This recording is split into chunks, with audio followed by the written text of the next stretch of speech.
ताजा खबर सन्देश र मिठो गीत गायो।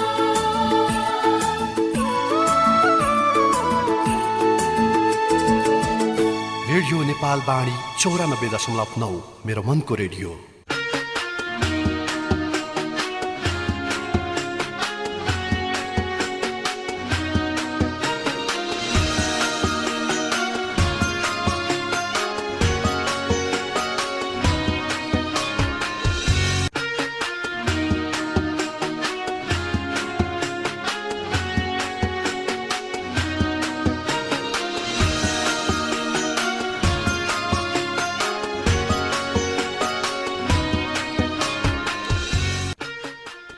नमस्ते, यहाँहरू सबैलाई स्वागत छ। नेपाल शिक्षक सङ्घको घर घरमा विद्यालय अभियान अन्तर्गत नेपाल शिक्षक सङ्घ स्थानीय कार्य समिति इलामनगर कार्य समितिको आयोजना र नेपाल शिक्षक सङ्घ जिल्ला कार्य समिति इलामको संयोजनमा व्यवस्थापनमा सञ्चालन भइरहेको रेडियो शिक्षा शिक्षण कार्यक्रममा यहाँहरू सबैलाई स्वागत छ।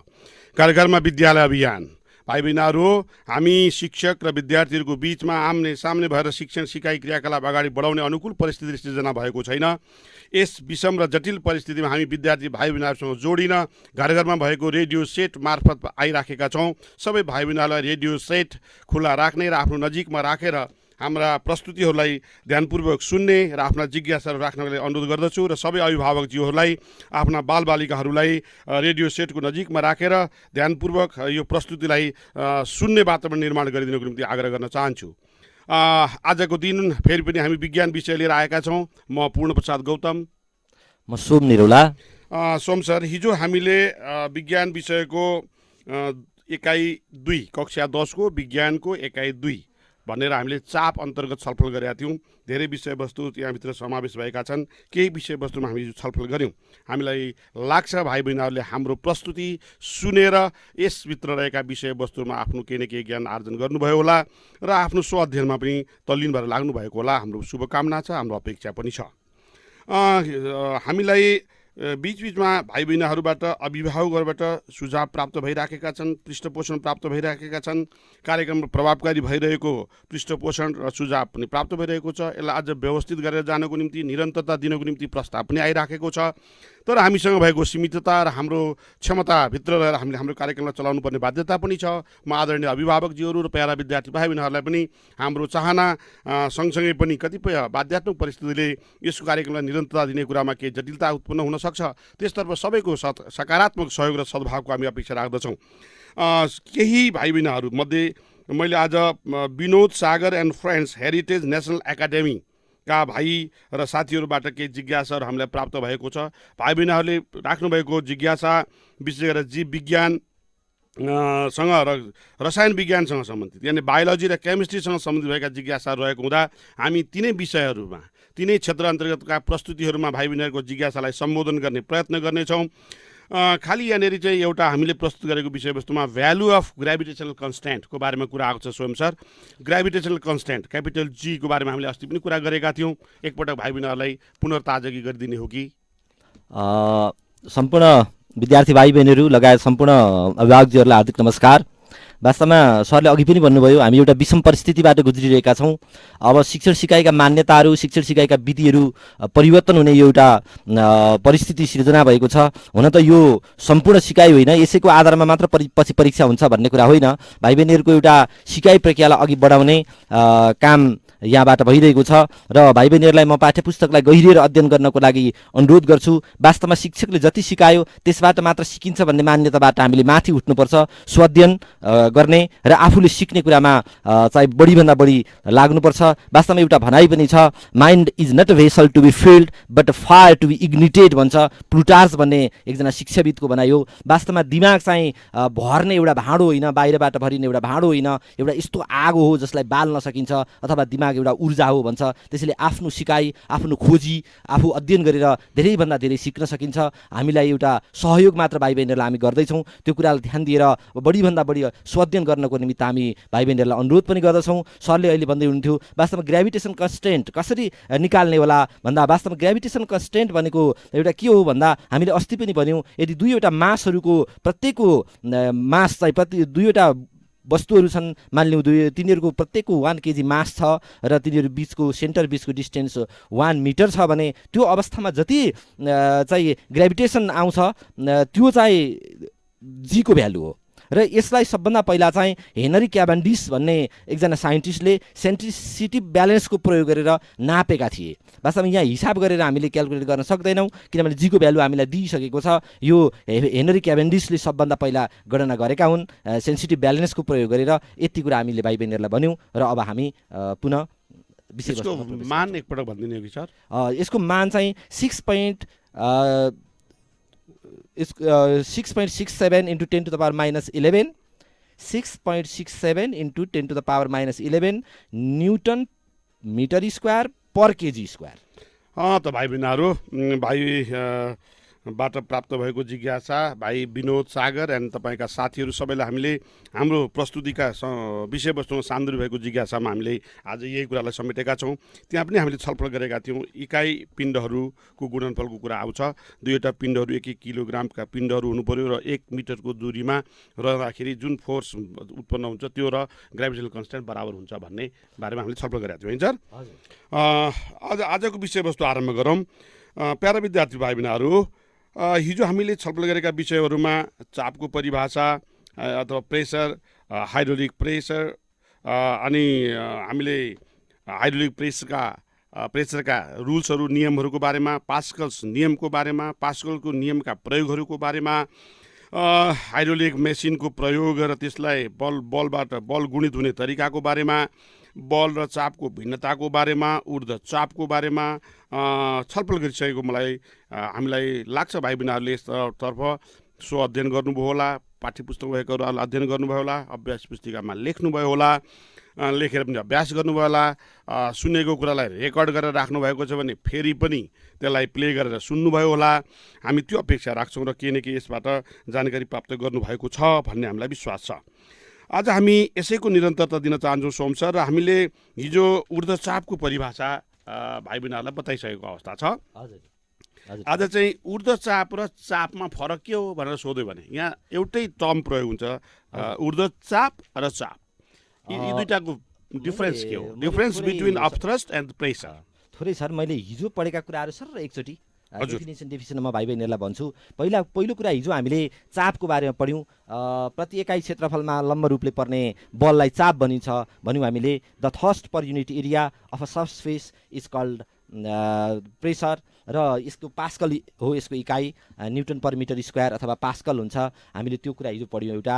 र यसलाई चाहिँ प्रेसर चाहिँ फोर्ससँग डाइरेक्टली प्रोपोर्सनल र जुन फोर्स लाग्ने एउटा एरियासँग चाहिँ इन्भर्सली प्रोपोर्सनल हुन्छ भनेर पनि हामीले पढ्यौँ। त्यस्तै गरी चाहिँ P = F/A हुन्छ भन्ने बारेमा पनि हामीले छलफल गऱ्यौँ। त्यसैले हामीले लिक्विड प्रेसरको बारेमा पनि हामीले छलफल गऱ्यौँ। जुन लिक्विड छ त्यो लिक्विडले चाहिँ त्यसलाई राखेको कन्टेनरका सतहहरूमा दिने जुन प्रेसर छ त्यो चाहिँ लिक्विड प्रेसर हो भन्ने कुरा हामीले छलफल गऱ्यौँ। अनि प्रोपर्टिज अफ लिक्विड प्रेसरका कुराहरू हामीले पढ्यौँ। यो डेप्थसँग चाहिँ डाइरेक्टली प्रोपोर्सनल हुने, त्यसै गरी डेन्सिटीसँग डाइरेक्टली प्रोपोर्सनल हुने, त्यसै गरी it depends upon acceleration due to ग्राभिटीसँग पनि यो भर पर्ने। तर यो चाहिँ लिक्विडको वेट अथवा लिक्विडको भोल्युम अथवा चाहिँ त्यो भेसलको चाहिँ आकारसँग यो भर नपर्ने कुरा हामीले हिजो छलफल गऱ्यौँ। त्यसै गरी हामीले पास्कलको नियम पनि पढ्यौँ।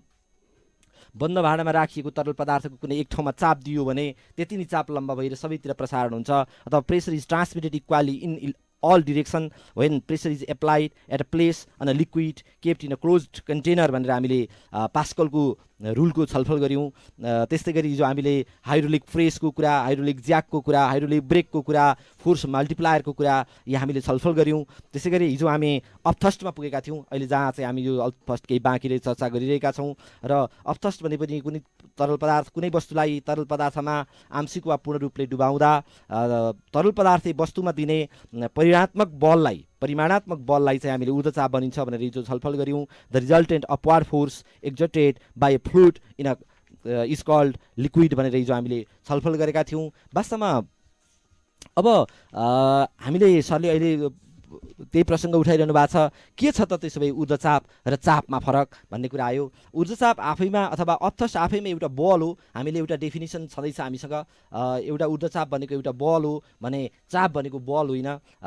चाप के हो भन्दा एक प्रकार चाहिँ प्रत्येक फोर्स र एरियाको एउटा चाहिँ फोर्स र एरियाको एउटा चाहिँ रेसियो रेसियो भनौँ होइन हजुर। त्यसै गरी अब ऊर्ध्वचाप चाहिँ आफैमा फोर्स भएको कारणले गर्दा यसलाई न्युटन यसको एसआई युनिट चाहिँ न्युटन हुने भयो चाहिँ अपथर्स्ट चाहिँ एउटा फोर्स हो भने अर्कोतिर चाहिँ प्रेसर चाहिँ फोर्स होइन यसको युनिट चाहिँ के हुने भयो भन्दा चाहिँ पास्कल हुने भयो अथवा न्युटन पर मिटर स्क्वायर हुने भयो होइन सर हजुर हजुर भाइ बहिनीहरू ऊर्ध्वचाप भनेको रिजल्टेन्ट फोर्स यसरी बुझौँ ऊर्ध्वचाप भन्ने मैले हिजो पनि भनेको थिएँ शब्द चाहिँ चाप पर्यो यसलाई ऊर्ध्व बल भन्दा भए मलाई लाग्छ बुझ्न सजिलो हुन्थ्यो अब यो प्रयोग गरियो त्यसरी नै भएर आएको छ त्यसले ऊर्ध्वचाप भन्ने बित्तिकै त्यो के बुझ्नु पर्यो भने चाप होइन है त्यो चाहिँ रिजल्टेन्ट फोर्स हो भनेर हामीले भनिरहेको हुनाले तर अङ्ग्रेजी शब्द रिलेटेड छैन सर थर्स्ट अपथर्स्ट या थर्स्ट अफ थर्स्टको कुरा आउँछ त्यहाँ प्रेसरको कुरा छैन अङ्ग्रेजी शब्दमा चाहिँ अपथ्रस्ट थर्स्ट होइन थर्स्ट उँधो दियो भने थर्स्ट हुने भयो उँभो दियो भने अपथ्रस्ट हुने अपथ्रस्ट हुने भयो भयो त्यहाँ माथितिर धकिल्ने परिमाणात्मक बल अपथ्रस्ट अपथ्रस्ट भनियो हुने भयो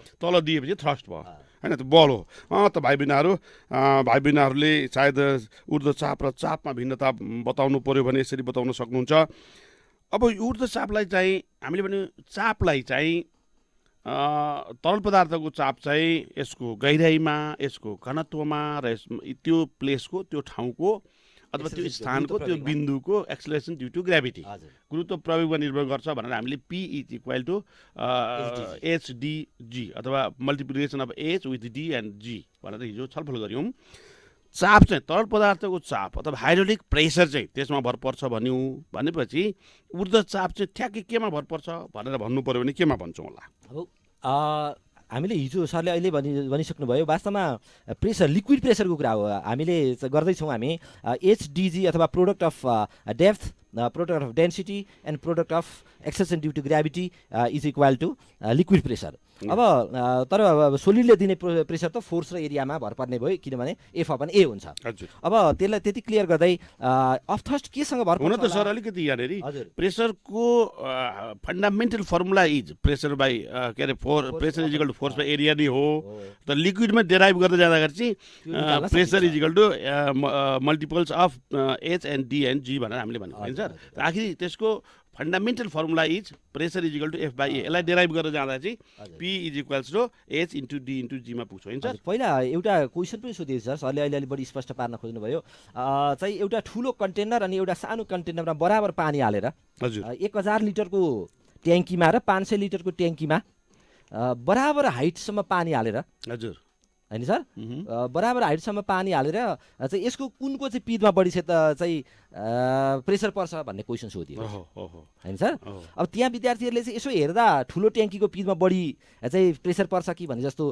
अनुभव हुने तर वास्तवमा त्यस्तो हुँदैन किनभने लिक्विड प्रेसर भन्ने बित्तिकै चाहिँ त्यसको डेप्थसँग अब हाइट बराबर भएपछि ट्याङ्की कत्रो होस् भन्ने कुरासँग सम्पर्क मतलब छैन भोल्युमले असर गर्दैन लिक्विड प्रेसर भोल्युममा भर पर्दैन हाइट डेप्थ बराबर छँदैछ लिक्विड भनेपछि त्यसको वाटर भएपछि डेन्सिटी पनि बराबर छ एकै ठाउँमा राखिएका दुईटा चाहिँ ट्याङ्की हुँदाखेरि त्यहाँको एक्सलेरेसन ड्यु टु ग्राभिटी पनि भएकोले चाहिँ के हुन्छ भने त्यहाँ ठुलो ट्याङ्की र सानो ट्याङ्कीको कुरा आउँदैन त्यहाँ चाहिँ तरल पदार्थको कुरा पानीको कुरा आउँछ त्यसमा हाइटको कुरा आउँछ भनेपछि त्यसरी विश्लेषण गर्नुपर्ने हुन्छ म त्यति भन्दै वास्तवमा अब अपथर्स्ट केमा भर पर्छ भन्ने कुरा आयो अब अपथर्स्ट चाहिँ हामीले अहिले भर्खर भन्यौँ हामीले प्रेसर लिक्विड प्रेसर चाहिँ भल्युममा भर पर्दैन त्यो कन्टेनरको भल्युममा भर पर्दैन तर चाहिँ के हुन्छ भने जुन अपथर्स्ट हो the volume of the submerge part of a body त्यो जुन वस्तु डुबाइएको छ त्यसको भल्युम कति छ भन्ने कुरामा अपथर्स्ट भर पर्छ हजुर हजुर भनेपछि त तरल पदार्थमा डुबाइएको वस्तु आंशिक रूपले डुबाउँदा र पुरै डुबाउँदाखेरिको अवस्थामा ऊर्ध्वचाप फरक हुन्छ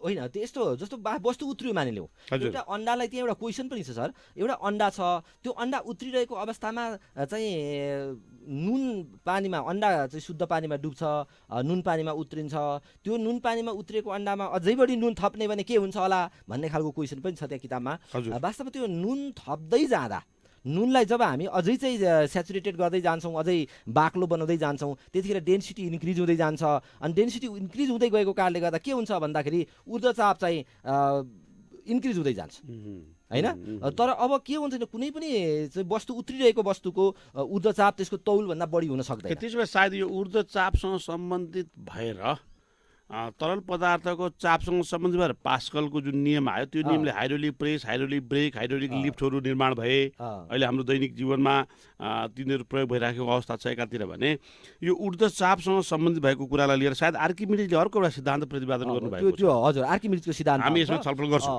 हामी त्यसमा छलफल गर्छौँ। म भन्दै थिएँ भाइ बहिनीहरूलाई, नुन बढी घोल्दै गयो भने अंडाको चाहिँ केही भाग चाहिँ पानीभन्दा बाहिर निक्लिन्छ। यदि नुन बढी घोल्दै गयो भने, किन भन्दा जुन उत्रिएको वस्तु छ त्यो उत्रिएको वस्तु मा चाहिँ पर्ने त्यसको ऊर्जाचाप चाहिँ बराबर हुनुपर्ने हुन्छ।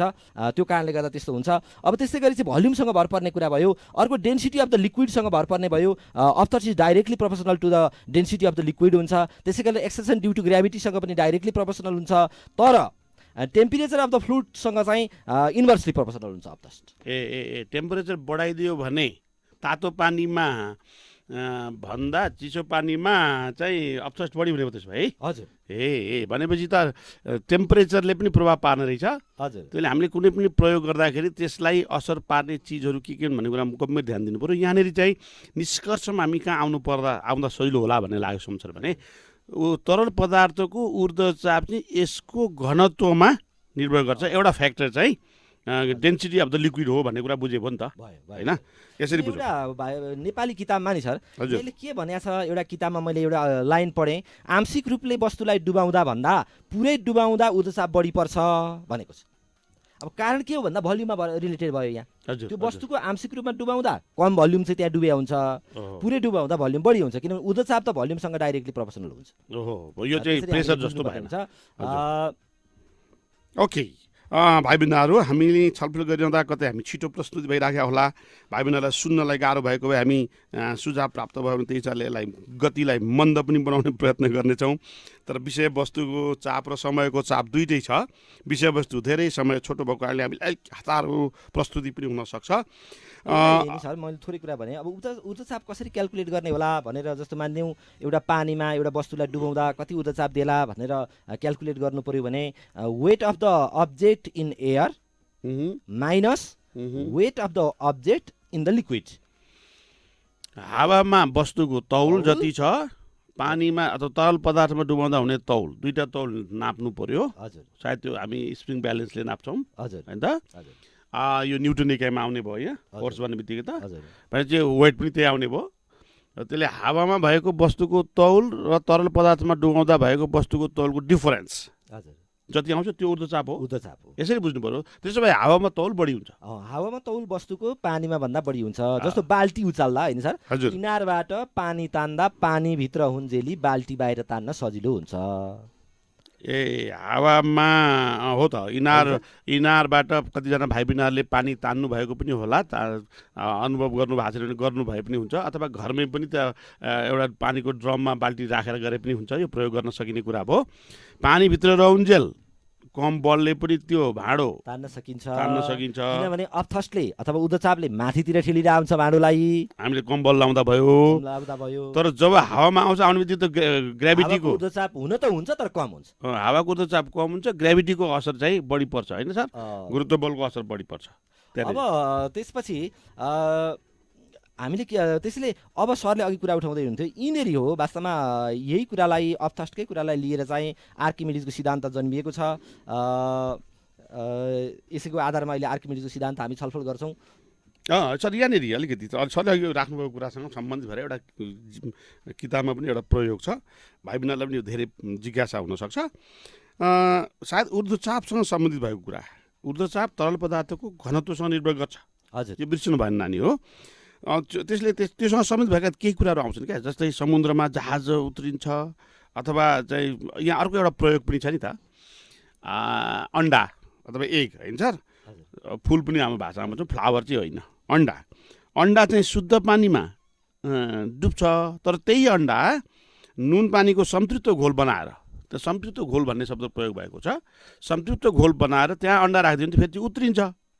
भनेपछि यहाँनिर अन्डा त्यही हो, खालि फरक के हो, दुईवटा फरक भाँडामा हामीले के राखेका छौँ। एउटा भाँडोमा शुद्ध पानी राखेका छौँ, त्यहाँ त्यो अन्डा लाउँदाखेरि चाहिँ डुब्छ। अनि अर्को भाँडोमा हामीले नुन पानीको सम्तृप्त, अब सम्तृप्त असम्तृप्त, स्याचुरेटेड अनस्याचुरेटेड सुपर स्याचुरेटेड सल्युसनको बारेमा हामी त्यहाँ केमिस्ट्रीमा कुरा गरौँला, रसायन विज्ञानमा। यहाँ खालि के बुझ्नु पऱ्यो भने सम्तृप्त घोल भन्ने बित्तिकै अब थपेको नुन घुल्दैन है, भन्ने अवस्थामा पुगेको पानीको घोललाई संतृप्त भने हुन्छ होला यहाँ त हजुर होइन सर अहिले भाइ बहिनीहरू नुन पानीको संतृप्त घोल भन्नाले के बुझ्नु पर्यो भने त्यो पानी राखिएको भाँडामा अब नुन थप्यो भने घुल्न छोड्छ हजुर भन्ने बुझ्नुभयो भने अहिलेको अवस्थामा त्यसलाई संतृप्त घोल भनिराखेको हुन्छ हो न सर हो त्यसो भए त्यो नुन पानीको संतृप्त घोल भएको भाँडामा फेरि त्यही अन्डा राख्यो भने चाहिँ तैरिन्छ अथवा उत्रिन्छ भने यो कुरा चाहिँ ठ्याक्कै व्याख्या गर्नु पर्यो भने कुन आधारमा व्याख्या गर्न सकिएला अब हामीले दुईटा कुरा गर्नुपर्ने भयो अन्डालाई पानीभित्र डुबाएपछि त्यहाँ दुई खालका फोर्सहरू आउने भए हजुर होइन सर हजुर एउटा अन्डा तौलको कारणले डुब्न खोज्छ उहुँ, पानीले अथस्टको कारणले उमुदा माथि ठेल्न खोज्छ उहुँ, भनेपछि ती दुईटा फोर्सहरूको मात्रामा भर पर्ने भयो त्यसैले शुद्ध पानी प्युर वाटरमा के हुने भयो भन्दा अन्डाको तौल अथस्ट भन्दा अथवा ऊर्ध्वचाप त्यसमा पर्ने ऊर्ध्वचाप भन्दा बढी हुने भयो अन्डाको तौल चाहिँ बढी हुने भयो जसले गर्दा अन्डा पानीमा डुब्छ अच्छा तर यहाँनिर चाहिँ के हो भने अन्डाको तौल त घट्नु त घट्या हुन्छ है सर हावामा भन्दा हजुर हावा घट्न त घटेकै हो, हुन्छ त्यो चाहिँ भाइ बहिनीले बुझ्नु किन भन्दा अथस्टको कारणले घट्या हो, हो हो। अथस्टको कारणले हो यद्यपि के भयो भन्दा अथस्ट भन्दा चाहिँ बढी हुने भयो त्यसैले त्यो डुब्यो कारण के भन्दा शुद्ध पानीको डेन्सिटी कम भएको कारणले त्यसमा ऊर्ध्वचाप कम परेको छ तरल पदार्थमा लगाउँदा स्वाभाविक हिसाबमा अघि हामीले के भनेका छौँ भने हावामा भन्दा तरल पदार्थमा तौल घट्छ अन्डाको पनि तौल त घट्या हुन्छ हजुर तर ऊर्ध्वचापको भन्दा उसको आफ्नो तौलको प्रभाव बढी परेकोले ऊ डुब्यो अब ऊर्ध्वचाप भन्दा तौल बढी किन हुन गयो भन्दा तरल पदार्थको घनत्वमा ऊर्ध्वचाप निर्भर गर्छ भन्यो हामीले हजुर सायद यो प्रयोगमा यो कुराको व्याख्या बढी गर्नुपर्छ होला अब यही अवस्था चाहिँ नुन पानीमा गयो भने किन त्यस्तो हुन्छ सर? नुन पानी भन्ने बित्तिकै नुन पानीको डेन्सिटी बढी हुन्छ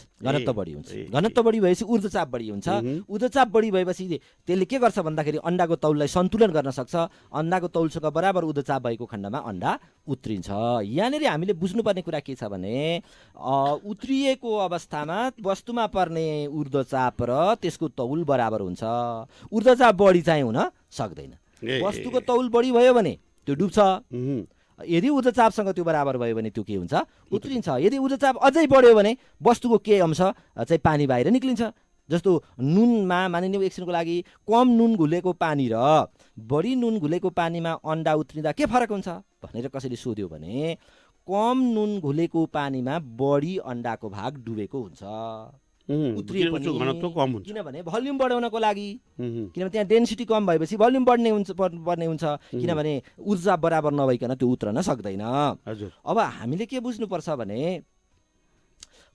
चाहिँ यो एउटा ऊर्ध्वचाप हो भने यो ऊर्ध्वचापसँग रिलेटेड गरेर हाम्रो एउटा ल अफ फ्लोटेसन भन्ने छ प्लवनको नियम भन्ने छ जहाँ चाहिँ हामीले उत्रिरहेको वस्तुकोले चाहिँ जति तौल आफ्नो तौल बराबरको तरल पदार्थ विस्थापित गर्न सक्यो भने वस्तु उत्रिन्छ भन्छौँ हामी हजुर हजुर होइन सर त्यो ल अफ फ्लोटेसन भरे आउला हामी त्यसरी पनि व्याख्या गर्न सक्छौँ यसलाई यही कुरा चाहिँ के हुन्छ भने अहिले आर्किमिडिजको सिद्धान्तमा पनि हामी चाहिँ अध्ययन गर्छौँ वस्तुलाई चाहिँ डुबाउँदाखेरि जति तरल पदार्थ चाहिँ विस्थापित हुन्छ त्यति बराबरको चाहिँ ऊर्ध्वचाप पर्छ है भनेर ऊर्ध्वचापको क्याल्कुलेट गरेका कुराहरू योभन्दा पछाडि चाहिँ आउँछन् भनेपछि त यहाँनिर चाहिँ हामी भाइ बहिनीहरू बुझ्नुपर्ने कुरा के रह्यो भने यही प्रयोगमा हामी कुरा गरिरहेका छौँ फुल अथवा अन्डा शुद्ध पानीमा डुब्ने र नुन पानीको पनि अघि सरले भने जस्तो कम नुन घुलेको नुन पानी बढी नुन घुलेको नुन पानी है त्यसले अनस्याचुरेटेड अन्डर स्याचुरेटेड सुपर स्याचुरेटेड जे भने पनि हामी यहाँ दुईवटा कुरा गरिरहेका छौँ नुन कम घुलेको पानीको चाहिँ घनत्व धेर नुन घुलेको भन्दा कम हुन्छ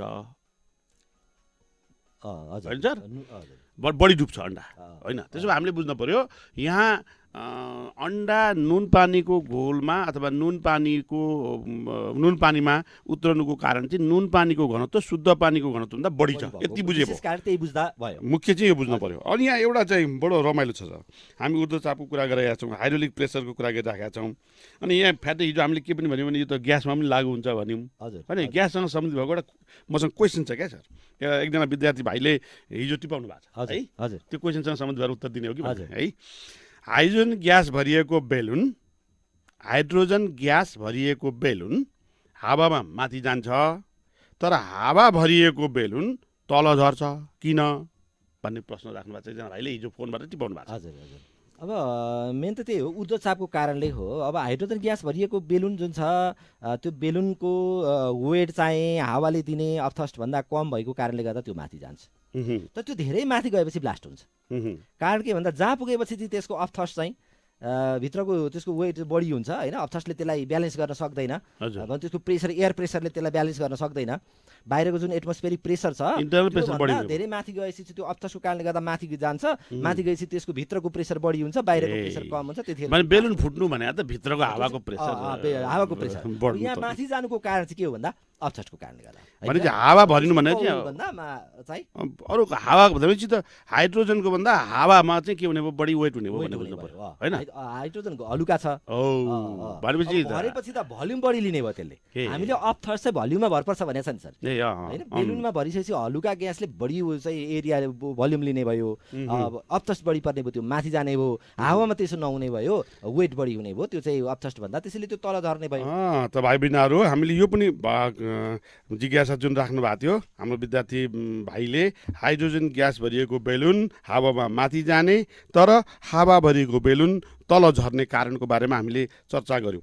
सर अब यहाँनिर चाहिँ अघि हामीले कुरा गरेका छौँ तरल पदार्थको प्रेसर, हाइड्रोलिक प्रेसर होइन, त लिक्विड प्रेसर जे भने पनि भयो। त्यसपछि हामीले अपथ्रस्टको कुरा गऱ्यौँ, ऊर्ध्वचापको कुरा गऱ्यौँ। अब यो दुईवटा कुरासँग सम्बन्धित भएर आर्किमिडिजको एउटा सिद्धान्त आउँछ। हुन त प्लवनको नियम भनेर हामीले बेला बेला भन्ने गर्छौँ, प्लवन चाहिँ मान्छेको नाम भएन मान्छेको नाम होइन, क्रिया हो फ्लोटेसन होइन, प्रोसेस हो, फ्लोटेसन हो। भाइ बहिनीलाई के भ्रम हुनु भएन, पास्कलको नियम, आर्किमिडिजको सिद्धान्त, प्लवनको नियम भन्दै जाँदा त्यो प्लवन भन्ने पनि वैज्ञानिकको नाम रहेछ भन्ने कहिलेकाहीँ मलाई पनि सुरुमा यस्तो भ्रम हुन्थ्यो क्या। पछि चाहिँ के बुझेँ मैले भने प्रिन्सिपल अफ फ्लोटेसन त्यो चाहिँ प्रोसेसको प्रिन्सिपल रहेछ। तर हामी अहिले चर्चा गर्न लागेको चाहिँ आर्किमिडिजको सिद्धान्त, हजुर। टक्क संक्षेपमा के भन्न सकिएला? अब आर्किमिडिज चाहिँ एकजना साइन्टिस्टको नाम हो होइन सर, हजुर। ईसापूर्व 287 Mhm. यो ईसा सम्मत सुरु हुनुभन्दा पनि अगाडिको धेरै पहिले है सर, त्योभन्दा अगाडिको त्यो बेलामा पनि यति चाहिँ वैज्ञानिकहरू रहेछन् होइन, त्यतिखेरका कुरा हामी आज पढ्दैछौँ। वास्तवमा यी एकजना ग्रिक वैज्ञानिक हुन्। हजुर। चाहिँ के भनिन्छ भने भाइ बहिनीहरूलाई एउटा कुरा जानकारी पनि गराइराखौँ, वास्तवमा एउटा शिक्षाको आधुनिक सभ्यताको सबै विकास भनेको ग्रिकबाट भएको छ हजुर होइन सर। हजुर। ग्रिकमा एउटा एथेन्स भन्ने सहर थियो जहाँ चाहिँ सबै चाहिँ दार्शनिकहरूको प्लेटो एरिस्टोटल लगायतका दार्शनिकहरूको जन्म भयो, लगायत चाहिँ सिसेरो जस्ता चाहिँ कानुनविदहरूको जन्म भयो, जसले गर्दाखेरि चाहिँ विश्वमा अहिले हरेक शब्दहरू चाहिँ अङ्ग्रेजी भाषाका हरेक शब्दहरूलाई हेर्ने हो भने हामी चाहिँ ग्रिक भाषाबाट ल्याटिन भाषाबाट आएको देख्न सकिन्छ। यी चाहिँ ग्रिक साइन्टिस्ट नै हुन् आर्किमिडिज भनेका पनि, र उनको नियमले के भन्छ भने कुनै पनि वस्तुलाई हजुर आंशिक वा पूर्ण रूपले तरल पदार्थमा डुबाउँदा, भाइ बहिनीहरू ध्यानपूर्वक सुन्नु है त, कुनै पनि वस्तुलाई आंशिक भनेपछि आधा डुबाए पनि हुँदो रहेछ, जति डुबाए आधा कुनै पोर्सन भनौँ, आधा किन भन्ने हो, जति भाग डुबाए पनि भयो। आंशिक वा पूर्ण रूपले तरल पदार्थमा डुबाउँदा विस्थापित हुने तरलको तौल बराबरको ऊर्ध्वचाप तरल पदार्थले वस्तुमा दिन्छ। एकपल्ट दोहोऱ्याउनु पर्ला कि सर? कुनै वस्तुलाई आंशिक वा पूर्ण रूपले तरल पदार्थमा डुबाउँदा विस्थापित हुने तरलको तौल, यहाँ अलिकति नोट गर्नु पर्यो सर, हजुर, विस्थापित हुने तरलको तौल। हजुर। वस्तुलाई तरल पदार्थमा डुबाउँदा तरल विस्थापित हुँदो रहेछ, बाहिर निस्किन्छ नि त हैन? एउटा भाँडोमा एउटा चाहिँ भाँडोमा भरि पानी राखेर एउटा ढुङ्गो डुबाइदियो भने पानी पोखिन्छ नि, त्यो त्यो विस्थापित कागले उहिले चाहिँ एउटा भाँडोमा ढुङ्गा गिटी खसाएर पानी खाएको कथा त कागलाई पनि थाहा रहेछ नि त। कागले ढुङ्गा खसाल्दै गएपछि ढुङ्गाले विस्थापित गरेको पानी माथि आयो। एउटा काग साह्रै तिर्खाएको थियो होइन सर, हजुर। अनि उसले पानी कहीँ भेटेन, एउटा घैँटामा चाहिँ आधा पानी देख्यो, पिँधमा काग बाठो थियो, त्यसले ढुङ्गाका टुक्रा ल्याउँदै ल्याउँदै ल्याउँदै ल्याउँदै चाहिँ ढुङ्गाका टुक्राहरू त्यसमा हाल्यो, तल पिँधको पानी माथि आयो, अन्तिममा टन्न पानी खायो। ढुङ्गाले कागलाई पनि पानी ढुङ्गा वस्तु हाल्दा पानी चाहिँ विस्थापित हुन्छ भन्ने कुरो कागलाई पनि थाहा रहेछ। अब यसलाई अङ्ग्रेजीमा चाहिँ भन्ने हो भने हाम्रो कति इङ्ग्लिस मिडियमका भाइ बहिनी पनि हुनुहुन्छ कि भनेर हामी अलिअलि अङ्ग्रेजी पनि भन्दैछौँ। यसले के भन्छ भने होइन, body is partially or wholly immersed in a liquid, when a body is partially or wholly immersed in a fluid, it experiences an upthrust which is equal to the weight of the fluid displaced by it. एकपल्ट दोहोऱ्याउनु पर्ला sir. When a body is partially or wholly immersed in a fluid, हजुर it experiences an upthrust हजुर which is equal to the weight of the fluid displaced by it. यसरी बुझे हुन्न sir यसलाई? हजुर।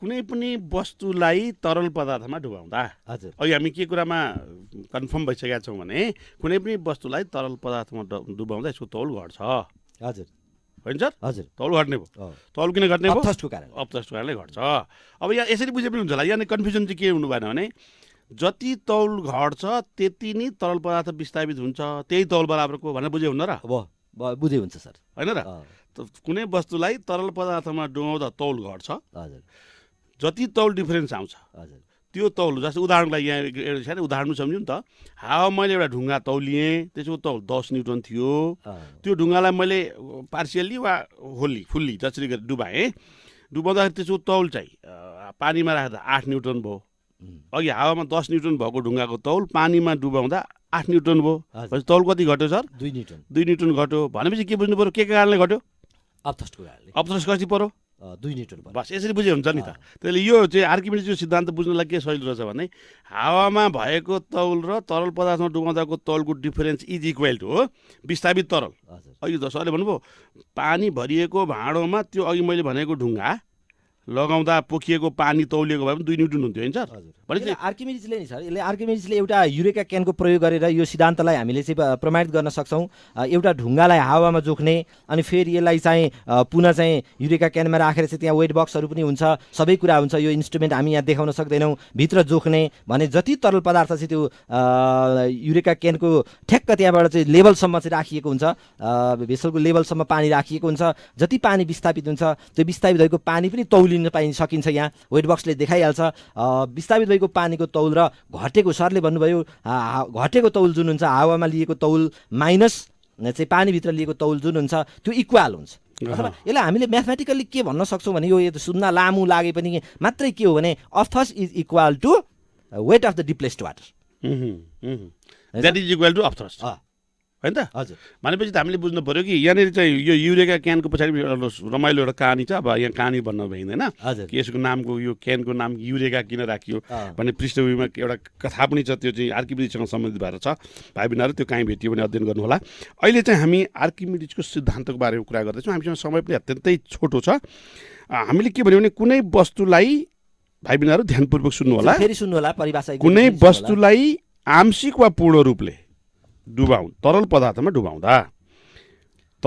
डुबाउँदा विस्थापित हुने तरलको तौल अथवा विस्थापित हुनाले यहाँ चाहिँ के बुझ्नु पऱ्यो भने पोखिएको तरल पदार्थ यदि भरि भाँडो छ भने भरि छैन भने त पानीको सतह त उठ्छ नि त पहिलेको भन्दा जति पानीको सतह उठ्छ पछि त्यो चाहिँ मेजरिङ सिलिन्डरमा चिन्नु लाएर पनि हेर्न सकिन्छ होइन सर त्यो युरेका क्यान भएन भने अथवा हाम्रो कित्लीमा प्रयोग गरे पनि हुन्छ टुटीवाला कित्लीमा करुवामा प्रयोग गरे पनि हुन्छ टुटी भएकोमा भरि पानी राखेर एउटा ढुङ्गा डुबाउने पोखिएको पानी टुटीबाट कति पोखिन्छ बटुकामा थाप्ने हो भने अनि त्यो पोखिएको पानीको तौल लिँदाखेरि जति हुन्छ ढुङ्गा लगाउँदा घटेको तौल त्यति नै हुन्छ यसरी बुझ्नुपर्ने रहेछ विस्थापित हुने तरलको तौल बराबरको ऊर्ध्वचाप तरल पदार्थ लेख्दाखेरि अलिकति कन्फ्युजन भए पनि के बुझ्न पर्यो हामीले भने विस्थापित हुने तरलको तौल र ऊर्ध्वचाप बराबर हुन्छ यसरी बुझ्यो भने त यति भयो है सर अब यसको यो प्रयोगको बारेमा युरेका क्यानको प्रयोगको बारेमा अघि सरले भनिसक्नु भयो हुनाले यतापट्टि धेरै लागिरहनुपर्छ जस्तो मलाई लागेन अब हामी यहीसँग सम्बन्धित भएर ल अफ फ्लोटेसनको कुरा गर्छौँ सर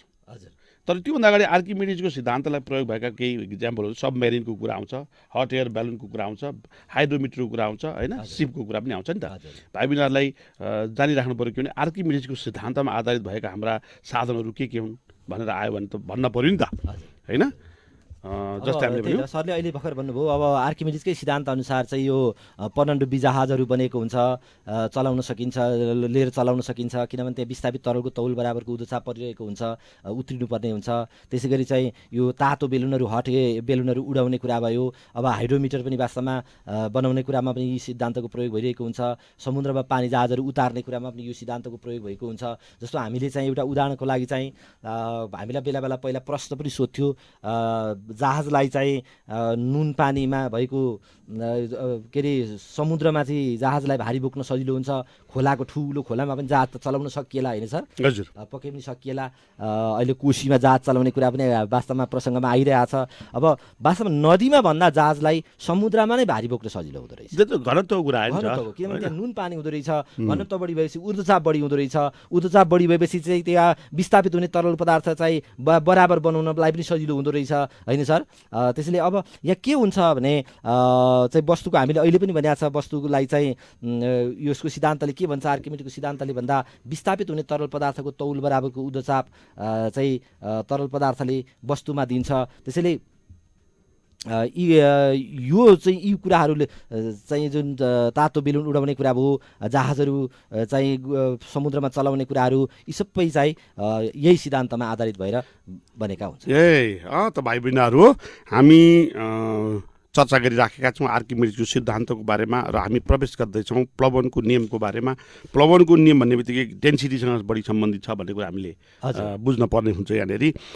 योसँग सम्बन्धित भएर यो हामीले केही जिज्ञासाहरू हिजो सायद हिजै होला हामीलाई यो जिज्ञासा पनि स्टेसनमा टिपाइएको छ, यसलाई स्पष्ट गरिदिनु पर्ला है सर। हजुर हजुर सर। यो प्रश्नकर्ताको नाम हामीसँग उपलब्ध छैन, तर प्रश्न हामीलाई यसरी प्राप्त भएको छ। हजुर फलामको काँटी किला, हजुर काँटी भन्छौँ हामी हाम्रो बोलचालको भाषामा, फलामको किला पानीमा डुब्छ। हजुर बडो रमाइलो छ।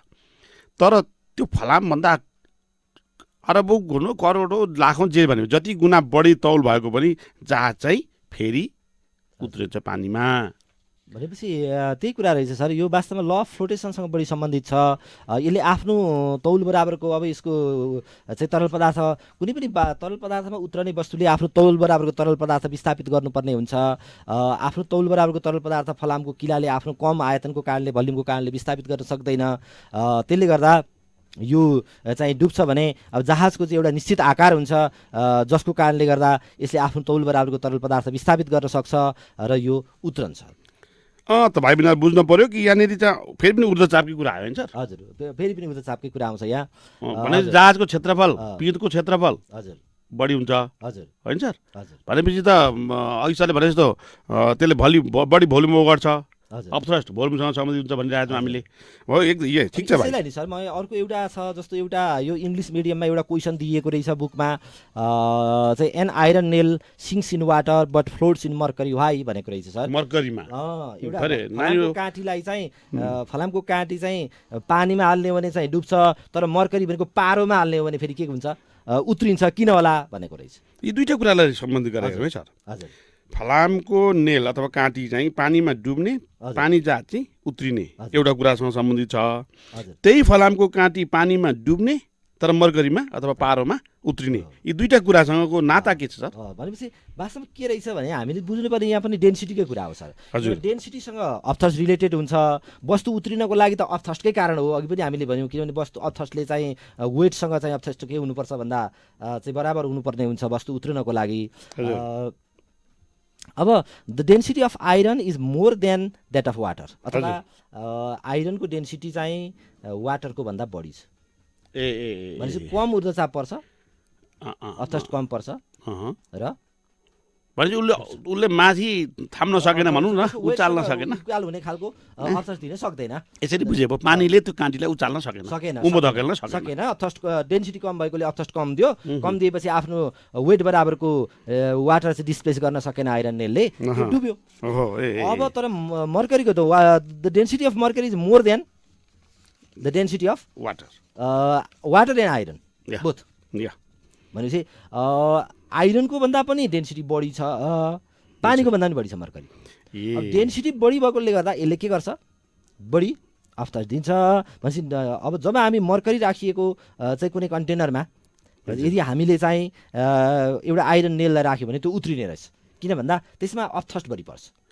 भनेपछि त हामीले के बुझ्नु पर्यो भने प्रिन्सिपल अफ फ्लोटेसनले भन्न खोजेको कुरालाई यसलाई अलिकति रिलेटेड गरियो भने हुन्छ होला है सर। तरल पदार्थमा उत्रिने वस्तुले, भाइ बहिनीहरू ध्यानपूर्वक सुनौँ, तरल पदार्थमा उत्रिने वस्तुले आफ्नो तौल बराबरको तरल पदार्थ विस्थापित गर्छ। यसरी बुझ्नु पर्यो हजुर होइन सर भनेपछि कुनै लभ वस्तु फ्लोटेसन त्यही हो वास्तवमा तरल पदार्थमा उत्रने वस्तुले आफ्नो तौल बराबरको तरल पदार्थलाई विस्थापित गर्न सक्यो भने उत्रिने हो। मानिलिउँ एउटा चाहिँ पौडी खेल्ने मान्छेले हजुर चाहिँ खोलामा पौडी खेल्न गएको मान्छेले पानी फाले गरे हुन्छ। त्यो हातखुट्टा फ्याँकेको चाहिँ के हातखुट्टा फ्याँकेको कारण उसले नक्कल पारे होइन, ए कारण के भने आफ्नो वेट बराबरको पानी फ्याँक्न चाहन्छ ऊ। त्यसो जति धेरै फ्याँक्न सक्यो हो उसले आफ्नो वेट बराबरको पानी फ्याँक्न सकेन भने ऊ डुब्छ। त्यो त डुङ्गा ख्याउँदा पनि त्यही त होला नि ढुङ्गा खेल्दा पनि त्यही गरिरहेको हुन्छ उसले, पानी फालिरहेको हुन्छ होइन सर। ए। तर ठुल्ठुला जहाजमा त्यो गर्नु पर्दैन किनभने त्यसको जहाजको सेप यसरी बनाइएको हुन्छ जसले गर्दा त्यसले चाहिँ आफ्नो वेट बराबरको वाटर चाहिँ डिस्प्लेस गर्न सक्छ। ए भनेपछि प्लवनको नियम एकपल्ट चाहिँ अङ्ग्रेजीमा ठ्याक्कै भन्नु पर्यो भने के रहेछ सर? अब ल अफ फ्लोटेसन भनेको पनि त्यही हो। अब सरले अहिले भन्नुभयो नेपालीमा चाहिँ तरल पदार्थमा उत्रने वस्तुले आफ्नो तौल बराबरको तरल पदार्थ विस्थापित गर्छ।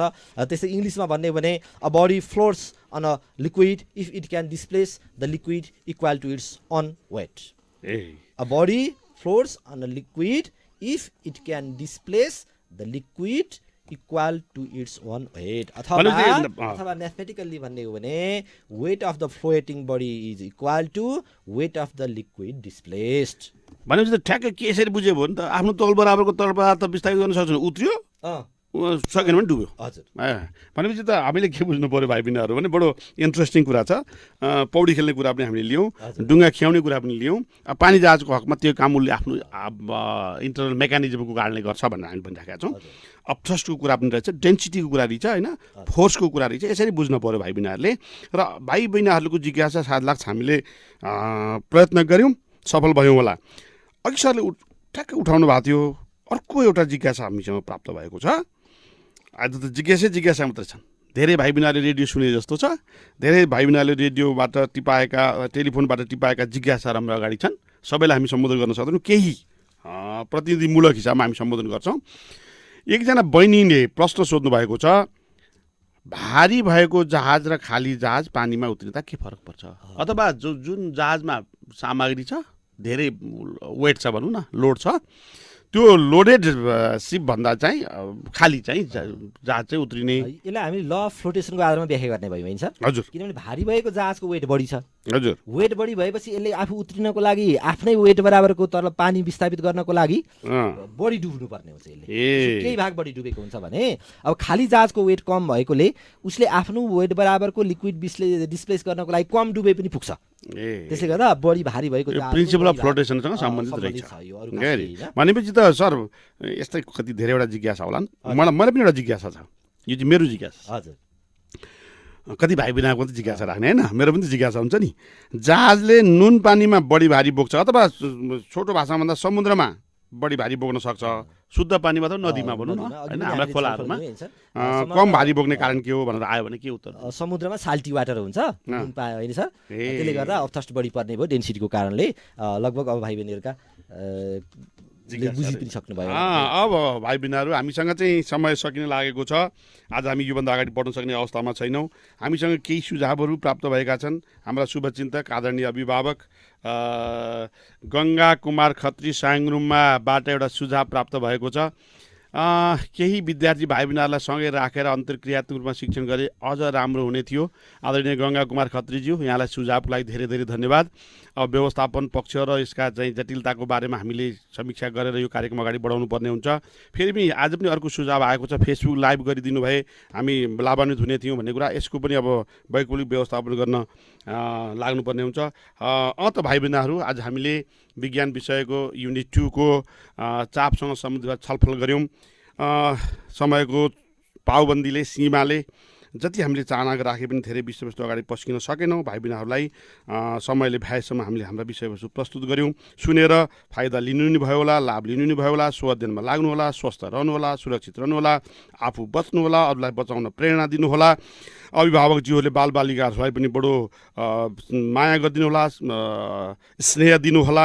भाइ बहिनीहरूले पनि घरायसी कामकाजमा अभिभावकहरूलाई साथ दिनु होला, सकेसम्मका कामहरूमा साथ दिनु होला। यो अनुरोध गर्दै भोलिदेखि यसै समयमा यही एफएम रेडियो एफएम मार्फत अङ्ग्रेजी विषय शिक्षण हुने कुरा जानकारी गराउँदै नेपाल शिक्षक सङ्घको घर घरमा विद्यालय अभियान अन्तर्गत सञ्चालन भएको यो रेडियो शिक्षण कार्यक्रमको विज्ञान विषयको प्रस्तुतिबाट आज हामी बिदा लिन चाहन्छौँ। सुनिदिएकोमा धन्यवाद। नमस्ते। भाइ बहिनीहरू वास्तवमा सरले अघि पनि भन्नुभयो एउटा चाहिँ हामीलाई अनुकूल परिस्थिति छैन। यस्तो अवस्थामा आफ्नो पढाइलाई निरन्तरता दिनु होला।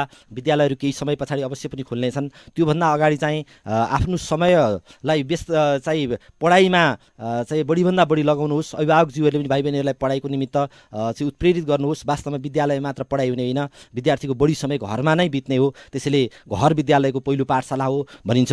आमा चाहिँ विद्यार्थीको अथवा बालकको पहिलो शिक्षिका हो भनिन्छ। उहिले मलाई सम्झना छ कक्षा 4-5 तिर हामी संस्कृत पढ्थ्यौँ। त्यतिखेर चाहिँ एउटा संस्कृतमा एउटा चाहिँ भनाइ थियो, एउटा श्लोक मैले पढेको थिएँ। काव्यशास्त्र विनोदेन कालो गच्छति धीमताम व्यसनेन च मूर्खाणाम निद्रया कहलेन वा कलहेन वा, अथवा चाहिँ ज्ञानीहरूको चाहिँ समय चाहिँ काव्यशास्त्र अथवा अध्ययन गरेर बित्छ भने मूर्खहरूको समय चाहिँ दुर्व्यसनी झगडा र निद्राले बित्छ भनिन्छ। त्यसैले म मेरा ज्ञानी विद्यार्थी भाइ बहिनीहरूलाई आफ्नो अधिकतम समय चाहिँ अध्ययन गरेर बिताउनको लागि हार्दिक अनुरोध गर्छु। हस्, धन्यवाद, नमस्कार।